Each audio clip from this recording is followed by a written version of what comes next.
Abraham had to go for it. God did not bring an ark to Noah. Noah had to go for it.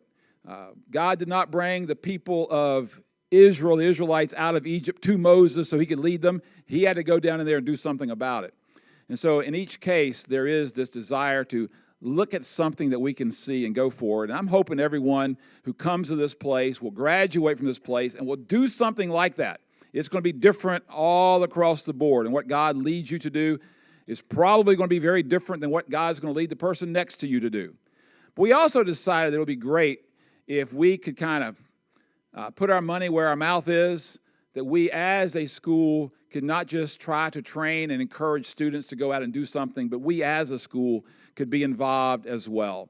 That we could take initiatives, build on initiatives that are already going on. Last year is a good example, the initiatives that students led to reach out into different parts of the community. But then we started thinking about other partners that have talked to us and others who are doing things in similar areas and in similar ways. And part of our goal was just to bring this together and to collaborate. Good to see Brother Parsons and Mrs. Parsons with us back in the back, been working with them. Good to see Brother Kleinert here at the front, looking forward to working more closely with their efforts as well, and pulling a number of things together. The Josh Howard Foundation, some of the faith health work that's being done to improve congregational health in impoverished areas across the city, just a number of initiatives. And so we decided that on this presidential chapel, we would set aside the entire time to talk about some of these, to describe what they're like, talk a little bit about a plan of action to involve across the school, faculty, staff, and students, to involve all of us in some way to where we could grab a hold of this and to see where we plug in. So we're going to have, first of all, Sean Phillips come and talk about this and provide some leadership, and then Logan Philon is going to come and tell you about some of these details. But my plea is that you'd listen with the consideration of, how do I plug into this? Where do I fit? Now, maybe you commute from 3 hours away and you're already up to your ears where you are. I understand that. But if you have the capacity and the ability, please find a way to plug into this, and let's let God unleash faith here amongst us and with the various partners that we have. So, I think we should give a warm welcome to Sean Phillips.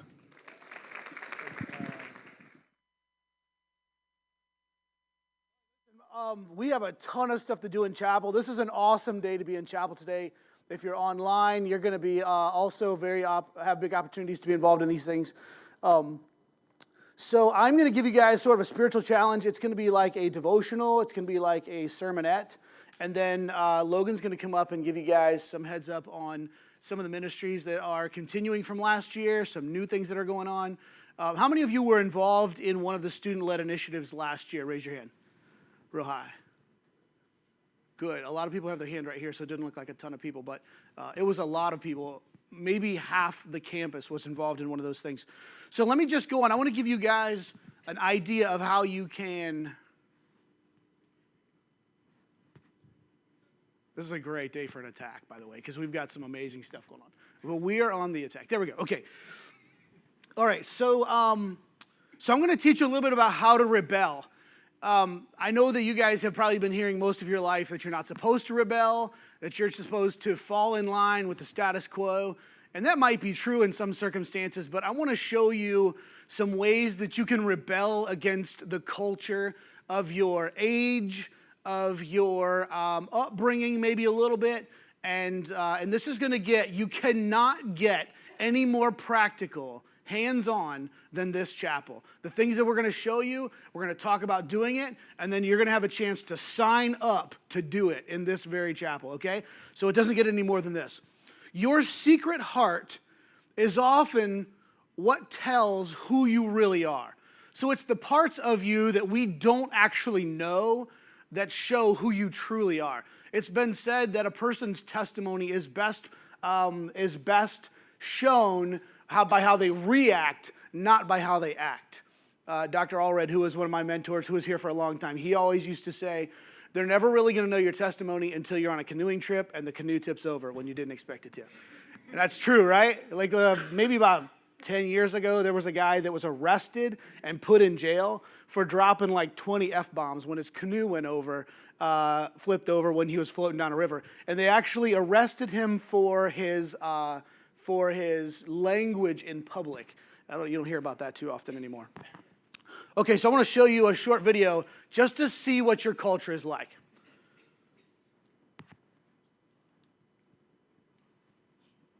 Is that going to play? It's not going to play? All right, let me give you the lowdown. So this guy's sitting on a bench with his girlfriend. And a man walks up and says, "Can I borrow your cell phone? I just need to call somebody to pick me up." And he's like, "Sure." So he gives him his cell phone. He makes the call, pretending to make the call. And he's like, "Can you pick me up in the park?" Whatever. "Thanks, man." Gives his phone back. But really, that was just a ploy to get that guy's phone number. So he called his buddy. His buddy is hiding back in the woods. And his buddy calls the guy on his phone. And he says, "Listen to me very carefully. You don't know who I am, but I'm watching you. You have on a white T-shirt and jeans. I want you to turn to your girlfriend and tell her you'll be right back." So he does it. Turns, says, "I'll be right back." He gets up and he walks over. He says, "Now underneath the tree, there's a tablet. I want you to pick it up and play the video that's on the tablet." He pushes play. On the video, there's 3 masked men holding a toddler. And they say, "You have a choice to make. The choice that you make is going to determine whether this girl lives or not." And then the video ends. So the guy's still on the phone with him, and he says this. He says, "Look to your left. Up against that pole, there's a briefcase leaning. I want you to go and open up the briefcase." He goes and opens it up. He says, "This is $100,000. He says, "If you close the briefcase right now and walk away, the girl lives. But if you take the money, she dies." What do you think he did? This was all candid camera, right? It was not like planned. He took the money. And you guys sort of figured that he took the money, right? How many of you are like, "I would have been surprised if he didn't take the money"? Most of you thought that he would have. So would you be surprised if he took the money? You would be surprised that he did take the money. Unfortunately, they did this a few times, and almost every person took the money. So what they did is he walked off with it. He got his girlfriend. He's like, "Come on, quick, quick, quick." So they're walking down the trail, and the guys who were doing it stopped him, told him to put the briefcase down, and just interviewed him a little bit. And basically they said, "Do you realize what you just did? You just gave up a girl's life, a toddler's life, for this money?" And the guy said, "Yeah." He said, "Why would you do that?" He's like, "I didn't know her." And so he was willing to give up someone he didn't know for this. Let me just say this to you, okay? That may or may not seem shocking to you right now, but it is the norm. It's what's becoming even more and more the norm. You guys know just as well as I do that if someone can get away with something and they're pretty sure they can, they're going to try it. And that temptation, even for us as believers, even as Spirit-led people, the temptation is strong for us.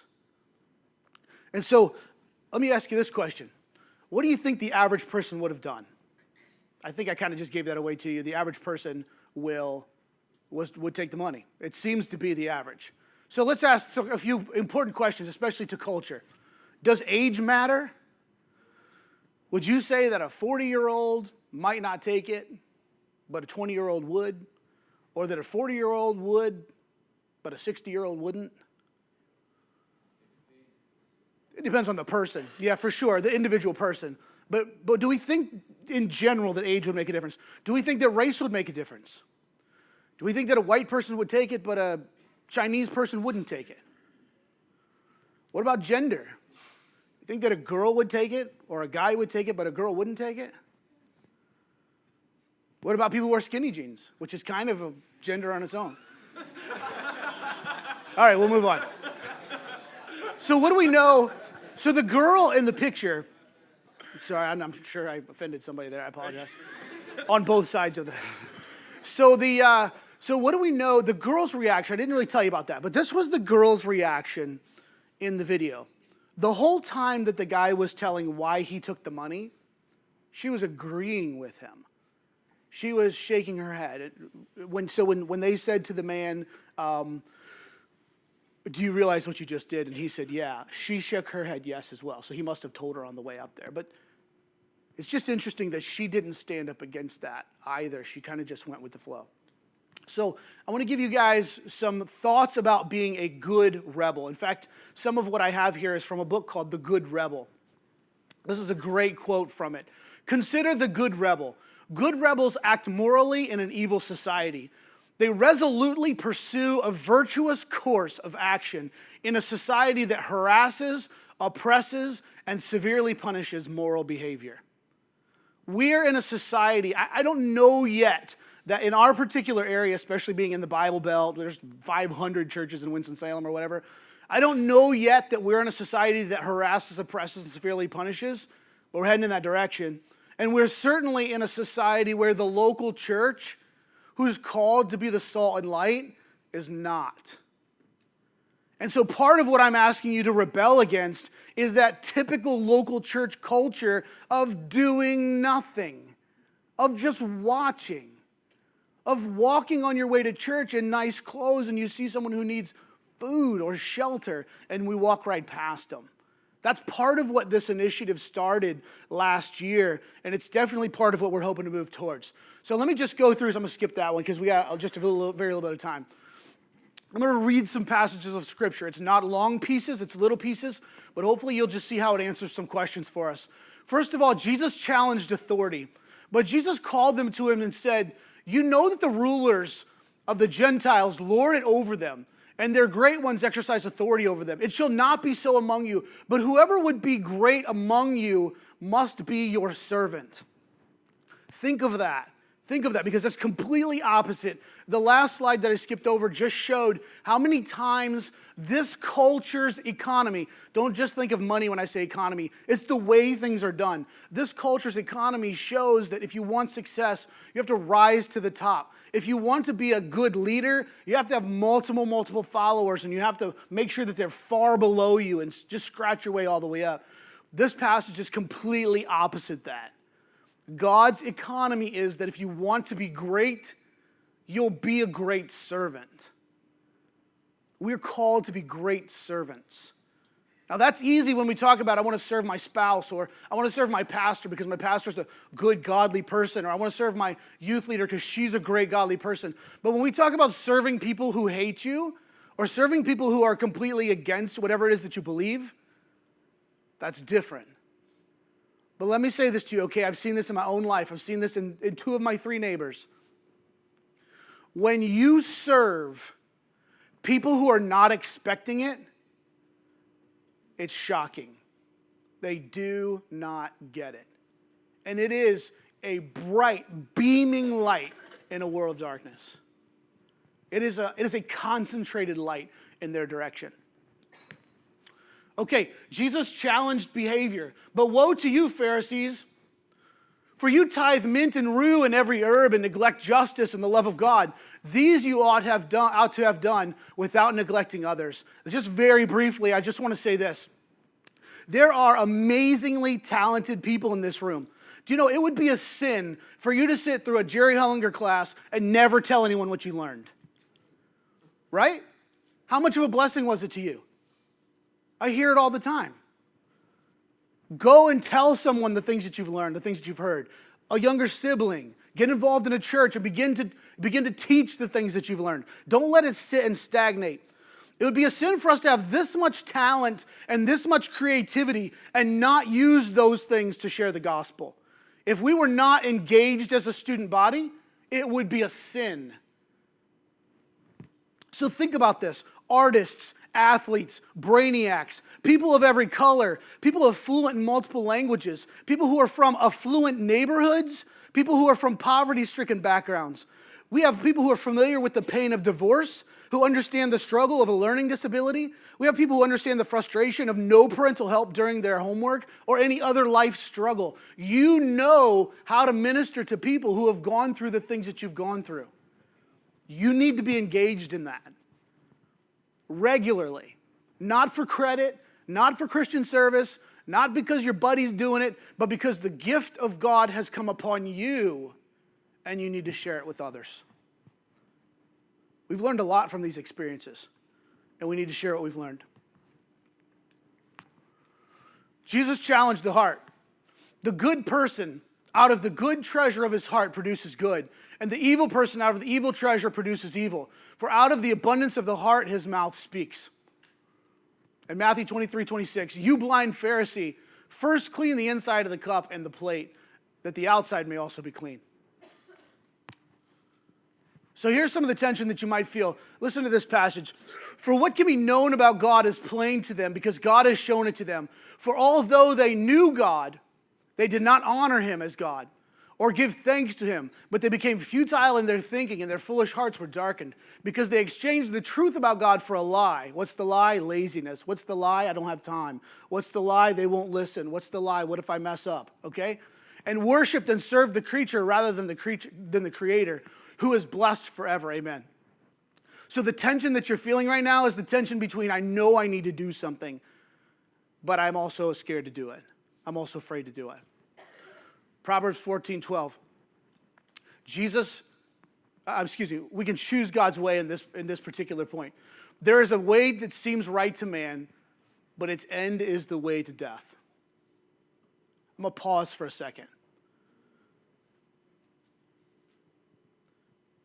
When we're talking about death in this respect, I think of churches that are 40 or 50 people, all white, gray hair people, and they have no idea and really no interest in reaching their community for Christ. These are a lot of the kind of ministries that we're talking about coming alongside. And I think that this way that they seem to be in, it's a way of comfort. It leads to a death, to a destruction. All right, choose God's way. I'm going to move on here just a little bit so that we can make sure we got plenty of time. All right, challenge your heart. Keep your heart with all vigilance. For from it flows the springs of life. Draw near to God, and he'll draw near to you. Cleanse your hands, you sinners, and purify your hearts, you double-minded. Don't be double-minded about the impact that you'll have for the gospel's sake. Don't waver on that. Listen to me. If you waver on anything in life, this is why we're here. Don't waver on having an impact for the gospel's sake. In your children when that time comes, in your parents now, in your friends, and people that you don't know. Be impactful for the gospel's sake. Change your behavior. Let your light so shine before men that they see your good works and glorify your Father which is in heaven. That's Matthew 5:16. This verse is amazing to me. I learned it from the Newsboys, actually, from their song Shine back in the day. This verse says that my works, the things that I'm doing on earth, not salvation, obviously. It doesn't earn anything that way. But the works that I do on this planet actually have an impact on what happens in heaven. So my works can cause someone else to glorify God. Now, anytime I can do something that impacts heaven or that something else is happening there, I just think that's the coolest thing ever. Anytime I lead someone to Christ, I'm always mindful that there's a celebration that's happening in heaven at that very moment. And I'm thinking to myself, that's amazing that God connected what's happening here with what's happening there. It changes those things. Let me make sure I'm on track here. Should I assume that the next video won't work either? I should assume that, or I should not assume that? I should assume that, okay. All right, let me just give you one last thought, okay? When your heart is challenged, your choices become clearer. Your actions will change, and God's way will become contagious to other people. The video that I was going to show you is, you can look it up on YouTube. I think it's called The Dancing Man. But there's like some sort of festival that's going on. I may have even showed it in here before. And there's this one guy, and he's just wearing a pair of shorts and maybe flip-flops. He's on the side of a hill, and there's a crowd, but you don't really see the crowd. And he's just dancing some kind of crazy this sort of thing, right, to the music. It's not really great dancing. It's like I would do. And so he's just flopping around over here on the side, and the commentator's sort of talking about this guy and the boldness that he has to be dancing in front of everyone. And then another guy comes over and sort of dances just like him. And then the commentator starts to talk about the importance of a second leader, a person who comes and makes the first guy not look like an idiot, because now there's two of them. And so if there's two, it can't be a complete idiot. So they're dancing together, and then a third guy comes, and just to make this long story short, by the time this 3-minute video is done, there's like 300 people all around this guy dancing like idiots. And it's just, people just keep coming. They just keep coming to it. And what the guy's talking about is, he says, listen, the people who are coming into the crowd here towards the end, well, let's talk about the middle people, maybe like 100 to 150 people, when they start to get into the group. These people really now are not emulating that one leader that started it. They're acting like the crowd that's already there, the 75 to 100 people that have already met there. And the last people that are coming are just sort of coming because now there's more people in the crowd of dancers than there are outside of the crowd of dancers. And so they're just kind of getting in there because they don't want to be that guy that's just sitting over there on the blanket. I want to encourage you guys here in the next few minutes, as you listen to Logan talk about the ministries that are asking, pleading for help, you have a responsibility to share your heart. You have a responsibility to the gospel, to be a grateful recipient of the gospel. A grateful recipient does not sit quietly. And you have a responsibility to lead other people. So if you were a part of this ministry before, it might be a good time for you just to grab a freshman or someone that's a transfer student or someone that wasn't involved last year and say, hey, you know what? This was an important thing to me. This was something that I did. And I'll challenge you to make that an important thing. Here's my last slide. Is your life contagious? Are you living the kind of life, and I'm speaking spiritually here, that people want to be around? Are you drawing people towards Christ by the way that you're living your life in service? And if not, maybe the works of your faith are not shining bright enough, the English spelling of for there, sorry, for others to see it. How bright are your faith works shining? Maybe something to think about as we head in. Good. Here's the clicker. You can scroll down through here if you need to.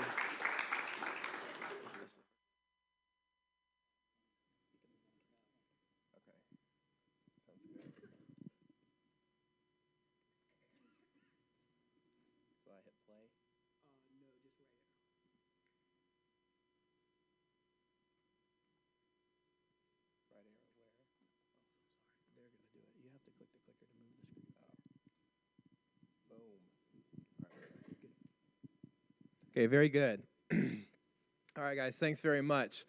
And thank you so much to Dr. Phillips for that challenge. This is something, as he said, these things are cool that we have the opportunity to be involved with, but it's not just something that we get to do.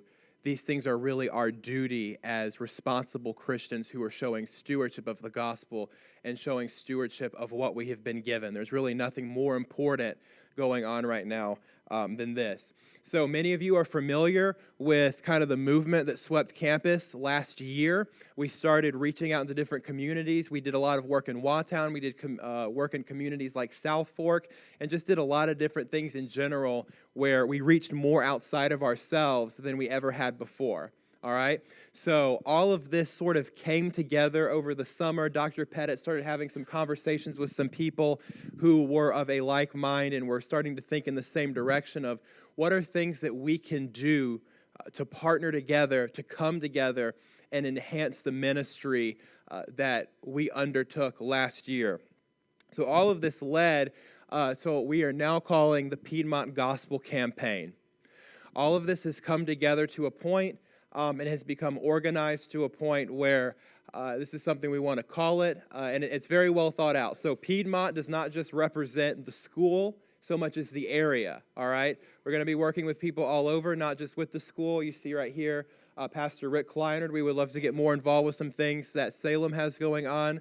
Pastor Skip Furrows in the back. I see you back there. You wave your hand. Yeah, Pastor Skip Furrows right there. And we've got other people really all across the city that we're going to continue to be involved in. You're going to hear about that. But what we are about as an institution is the gospel. We're going to be working alongside a lot of people who are alleviating temporal needs, and that's absolutely necessary. But we're about the gospel, and so that's the center of our message. That's the center of our name. So I'm going to run down some ministry opportunities for you. We're going to go through 10 today. I think there actually might be one more that we left off in the Good News Club, possibly. Yeah. Oh, you did? Okay, good. All right, so we're going to be going through, I think, 11 ministry opportunities today. And the sign-up sheets for everything but the Good News Club, unfortunately, are going to be in the back. And so we're going to actually try to leave time in chapel for you guys to sign up on these things. All right, so here we go. All right, so the first ministry, this is going to look familiar to a lot of you.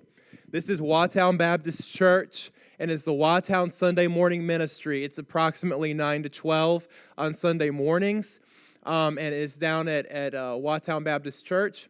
And what we're looking for is 5 to 7 volunteers. Now, the situation with this church is it's a church like Dr. Phillips described, where it's just a small group of very old white people who have really lost touch with the culture around them, have not reached out for a very long time, and that church is dying. And they know they're dying, and that's pretty much their decision. But they have opened their doors to us to come in and start a community church there and try to kind of make a nexus, a medium place for our ministries in Watown sort of to meet. David Parsons leads that up, and we helped him with that. That was the very first ministry we got involved with. A lot of you guys came out for that, and it was a real blessing. So that ministry has continued to evolve. Since many of you guys have moved on from it and gotten involved in other things, it's a lot more relationship-based than it used to be. We have more teaching opportunities than we used to be. I know, quite frankly, some of you guys who came to this particular ministry at the beginning of last year complained that it was a lot like babysitting. But it's not so much like that anymore. Yes, there's involvement with kids, but there's much more opportunity for you to get involved. So this is an exciting ministry, and we're looking for up to 7 volunteers for it. This is one of my favorites right here. You see the Bojangles sign says Disciple Teens here. That's actually, no. There's some creative license to Dr. Phillips. But this is a ministry that meets at 6 in the morning on Monday morning. And we had some involvement in this last year. And if it was anywhere but Bojangles, it probably wouldn't have worked. But praise God, Bojangles opens up early. The food is just as good, and the discipleship is there. So what David does there, this is also another David Parsons-led ministry, is he meets with a group of young men, some of them over the course of several years, and he'll go through maybe Word of Life booklets or some kind of other material, and he invests in their lives. He teaches them things directly from God's Word in a small group environment they might not would otherwise be getting. Okay, so we're only looking for 2 to 3 volunteers because we don't want to bring like 10 people and overwhelm them. It's supposed to be very relationship-based, and the people who go, we want to build relationships with the people. It is not 7 miles away. It is actually less than 2 miles away. So anyway, I think that was a carryover from the last slide. But anyway, it's very close, and it's an excellent opportunity. What? Oh, yeah, it is men only. Thank you, Briley. It's a ministry to guys, so it is targeted for men on men discipleship. All right, this is an awesome ministry here. Read to me.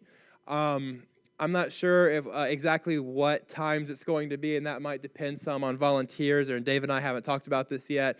So the time is TBA, but it's going to be in the Skyline community, if it's the same as last year, in apartment 46A.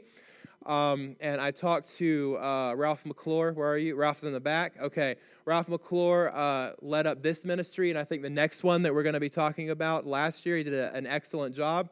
And he told us that it's ideal for these sessions, in addition to David and some of the other people there, to have 3 volunteers per session. We could have more, but again, we're trying to spread our resources out as much as we can. So we're looking at having 3 volunteers per session for this. You are reading to the children. You're engaging with them. And I didn't really even get quite how important this was. We'd already been doing it for a semester until Dr. Petitt and I talked a few weeks ago. There's an astronomical number of words that children who are raised in poverty and in these types of situations that you'll find in Watown, in the Skyline community, they are behind thousands and thousands of words in their development and in their reading skill. So by the time it's time for them to go to first grade and read with the other kids, they're usually at a kindergarten level. And the kids who had good parents, well, not good parents, I shouldn't say that, but parents who were involved and who read with them and who invested that time, they are usually around closer to a third grade level. So the gap is already present. That gap is present all the way through high school, college, and it carries over to the next generation. Reading is a tool. Literacy is a tool that we can give these kids to enrich their lives and also open avenues for the gospel. All right, so that's an awesome ministry. And the second one is similar. It's homework helper. This is we've got volunteers needed for this 5 to 6. This is one of our largest ministries, honestly. Last year, one of the most successful. This involves, it's at the exact same place. Last year, it occurred right after Read to Me. I'm not sure exactly how we'll do that this year, but we're looking for 5 to 6 volunteers, and this is just you're helping kids with homework. It's not calculus or anything like that. Pretty much all of you guys in here as college students could help with this homework. We're looking for people who are ready and willing to teach kids and also be consistent. Because this ministry, you're going to come week after week, and these kids are going to develop and work through their coursework. So if there's any way you could be consistent with this ministry, that would be ideal. It's an awesome opportunity. The kids are older. I think we went, like 5 to 12 with this. Somebody help me? Yeah, okay. Yeah, like 5 to 12 with this particular ministry. So it's something anybody can do, really, and especially if you are inclined to teach, if you're in the education program, it's an awesome opportunity for you. Okay, so this is we're going to call this like sort of a different homework helper opportunity. We are partnering this year with the Josh Howard Foundation. He does a lot of awesome work in Winston-Salem for underprivileged kids, and he has a program where he helps with homework, with reading, and all kinds of different stuff in the Sprague Street Community Center. That's just about as far away as the Bojangles is. It's very close. And we have an opportunity to partner with him, go in there and help kids and volunteer with them. I see volunteers there 5 to 6. I thought that we'd had 3 for that. Okay, anyway, so we're looking for up to 3 volunteers for that because he already has staff. That's probably something that's going to happen without us. But what we're interested in is really bringing the gospel to that ministry. There's no doubt some wonderful Christian people who are working with it, but we've been very clear to them that's what we're about. And if we can build relationships with those kids and get the gospel into the Sprague Street Community Center, then that's what we want to do. And we would love to work alongside Josh Howard. That's an opportunity that's opened. He's a great man with a great heart, and we look forward to continue working with him. So that's another homework helper opportunity with the Josh Howard Foundation. Okay, this is a really cool one. We have an opportunity here to really preach, actually, and for a lot of you guys who might even want to get some more experience to preach downtown in the rescue mission. So this is kind of an as-needed type basis thing. Last year, some of you guys were like just sort of on a volunteer sheet to go and preach down at the mission. We're going to pretty much do that again. If you're interested in going to preach down at the mission, they have 1 or 2 Piedmont nights a month where they're looking for a speaker from our college to come and to help them with their chapel. So you're going to go down there, you're going to preach for about 30 minutes or so, and it's a great opportunity for you to develop as a speaker and also to share Christ. And something else that we're getting involved with that Briley Penner has kind of helped us segue with, and Kyle Anderson, if he's anywhere in here. I don't know. Oh, he's in I don't even see him there. He disappeared. But anyway, is an opportunity to raise money and help raise money for the Winston-Salem Rescue Mission. You can get more details about that later. It's kind of like a coin collector box thing that we could maybe help them do. So we're looking for some people who are maybe just kind of willing to dedicate their ministry not only to preaching here, but help act as an auxiliary from Piedmont to make that mission as effective as possible. Okay, so this is something that really worked well a few times last year. I hope I'm not surprising David with it too badly. But we did a Watown Teen Hangout, essentially in apartment 46A, and the few times that we did it, it was pretty successful. So usually somehow we will announce to the kids in the morning at the bus stop or something like that, look, we're going to hang out in apartment 46A tonight. There's going to be food. There's going to be other teenagers, college kids, whatever, and we're just going to have a good time. And so that's just really life-on-life evangelism. We get in there, we play games, we eat, do whatever, and then somebody will just kind of, in the course of conversation, share a testimony that's gospel-centered. They'll listen. It's engaging. This is an opportunity for you to get those guys' numbers, to get on their Snapchat, to communicate with them throughout the week and start building a gospel-centered relationship that ultimately, hopefully, leads that person to Christ. So this is powerful stuff. This ministry, it's really way outside your comfort zone. You're going to be sitting in a room face-to-face with a bunch of people who aren't like you, who don't talk like you, who don't act like you, who are from totally different backgrounds, and you're going to be trying to build a relationship with them. So if you think that you're up to the task for that, then this ministry is for you. And I know several of you, and I know that you could do it. Okay, so here we have, this is one of the coolest things. This is one of the things I'm the most excited about.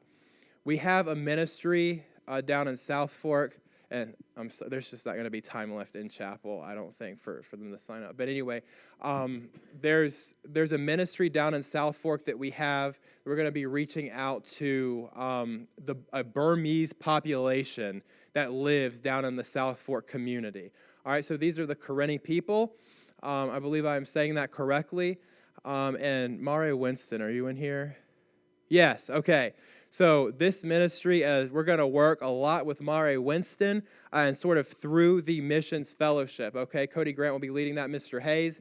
And the way that this is going to work is essentially we want to build relationships with the people down in this sort of collection of people like living. It's a Burmese population in South Fork. They're living sort of in the same area.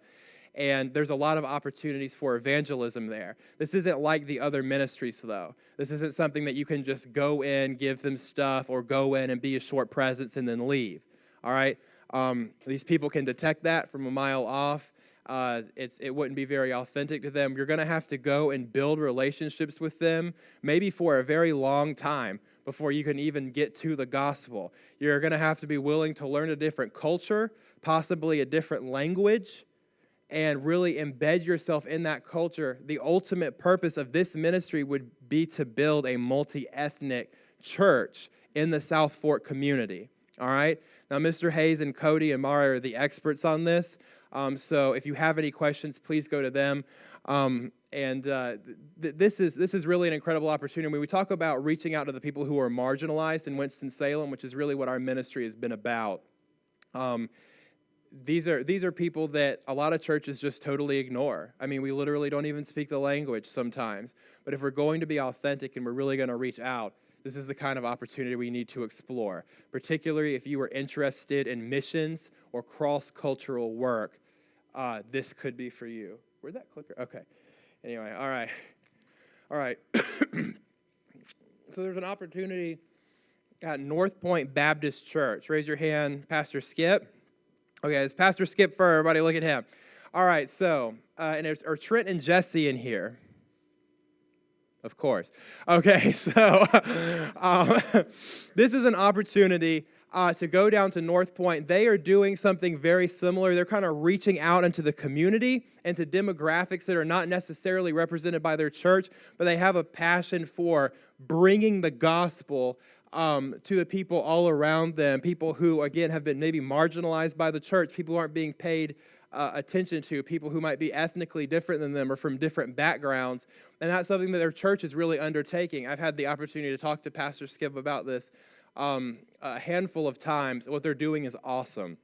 So Trent and Jesse are working down there. The youth group is small, but it is building, okay? So we don't want to send 10 people down there and overwhelm them. But Trent and Jesse are there, and they could use help. So what we're looking for is 2 volunteers in addition to them, preferably female. The reason for this would be we've got Trent and Jesse, but if they're trying to reach out to a group of, a whole, youth group, then it's good for there also to be some girls there too. Trent and Jesse did not request 2 females. I see some of the smiles around the chapel. Let's just go ahead and discuss that.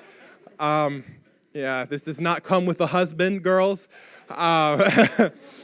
But it is an opportunity for you to get involved. So there's a lot of need. They're doing some awesome things down there, and I feel like, if they get just this right number of people, the ministry will be able to grow, and I hope to be able to stand up here next semester and say, well, we've got more volunteer slots for this ministry because of how God has blessed it and how it's grown. We look forward to continuing to partner with North Point. Okay, so here's an opportunity at the Diggs Latham Elementary School. You guys familiar with Diggs Latham? It's a school very, very close to here that deals with similar demographics to what we've been working with. And it is run by Salem Baptist Church, Rick Kleinerd in the front. Yeah. So you can see the beautiful man in the front for more information about that. But not Dr. Hollinger. Okay, so the opportunity here is there's a good news club is what it's called. Essentially, I don't really know how it works or how they've done it, and I don't know all the details, but I know that Salem Baptist Church has the opportunity essentially to share the gospel regularly with a massive amount of students over at Diggs Latham. I know they could use more volunteers. All right, so, this is as big as it gets, really, as far as opportunities. Okay, this is as big as it gets as far as opportunities, and it's an awesome thing that is a little understaffed right now and could use all the help that it could get. So it's not very often you can go to a public school these days and present the gospel like that. So that's incredible. Then finally, I think this is the last one. There will be hopefully, a forthcoming health clinic opportunity of some kind somewhere in East Winston. I know that's not a lot of detail, but as Dr. Petitt discussed, we're in contact with the person who helps run ministry over at Wake Forest Baptist Health, and they are interested in, reaching out into the community and doing different things like that. And so we're involved in so many places, there's no reason that we might not be able to host a Wake Forest Baptist Health clinic in one of these areas. If so, or if maybe this is something we could even do regularly, we'll need volunteers. So I don't want to lay out volunteer requirements and stuff like that. It would just be too early, but that's on the horizon. Okay, so I believe that is it. Okay, yeah. All right, so I just want to encourage you guys. I know that lunch is next. I know that classes are about to happen and everything, but to be honest, this is more important. If you can just take time to talk to some of the people that we have in the back about some of these ministries and stuff, and people who I talk to, if you could go ahead and go to the back, that would be helpful. And so if just take time, look at some of these ministries, think about your giftedness. Think about maybe the skills that God has given you. Like Dr. Phillips said, this is a responsibility for all of us to undertake, to be good stewards of the gospel. I can't tell you how many times in talking to David or talking to Dr. Phillips or other people, I've heard that this community, this Christian community, Piedmont Salem, has long stood as a city on the hill. And a lot of the efforts that are discussed when we talk about that, the dust has fallen on them, some of them long ago. When Dr. Phillips was talking about apathy in different churches and stuff, to be honest, I thought about the first few years that I was here. I feel like I can say that as a student. I was one of them. We have been apathetic as a campus. That began to change last year, but we have no excuse not to go out into the communities. It's time for us as a city on the hill to bring the light of Christ to the darkness of the valley again. That has to start today in this room with these people. All right? So you guys have just a few minutes before lunch starts, before classes start. Please don't leave. Please take the opportunity to sign up for these ministries to ask more questions. Hey, just one quick thing, real quick, and this won't be long at all. My wife and I have Mexican daughters that we adopted, and we run a van route for Salem, and we've got 4 black kids that ride the van with us, and then my 2 daughters who are Mexican. And we're very strategic about what doors we're knocking on, who goes up to the door, my wife and the 2 Mexican kids or my wife and the